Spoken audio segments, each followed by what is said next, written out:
BRS party మళ్ళీ అధికారంలోకి రాకుండా చేయాలనేటటువంటి ప్రయత్నాలలో రేవంత్ రెడ్డి ఉన్నాడు. ఆ ప్రయత్నంలో భాగంగానే ఇప్పుడు నియోజకవర్గాలలో పర్యటన చేస్తున్నాడు, జిల్లాలలో పర్యటన చేస్తున్నాడు. కాంగ్రెస్ ప్రభుత్వం పైన జనాలు మళ్ళా పాజిటివ్ రావడానికి రేవంత్ రెడ్డి విశ్వ ప్రయత్నాలు చేస్తున్నాడు.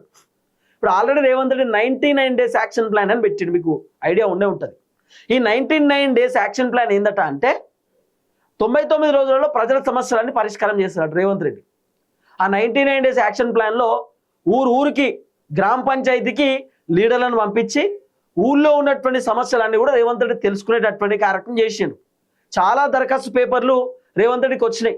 ఆ దరఖాస్తులన్నీ రేవంత్ రెడ్డి దగ్గరికి వస్తే రేవంత్ రెడ్డి కాన్స్టిట్యున్సీలోకి పోయేటప్పుడు ఇక దాని గురించి మాట్లాడతాడు. మొన్ననే మీ సమస్యలన్నీ నా దగ్గరకు వచ్చినాయి, ఒక 6 నెలల్లో మీ సమస్యలన్నీ పరిష్కారం చేస్తా, 6 నెలల్లో మీకు కావాల్సినటువంటి బెనిఫిట్స్ అన్నీ చేస్తా, 6 నెలల్లో మొత్తం మీ గ్రామాలను అభివృద్ధి చేస్తే ఈ డైలాగులు ఎందుకు రేవంత్ రెడ్డి పదే 6 నెలలు అంటున్నాడు అంటే రేవంత్ రెడ్డికి అధిష్టానం ఇచ్చింది 6 నెలల టైం.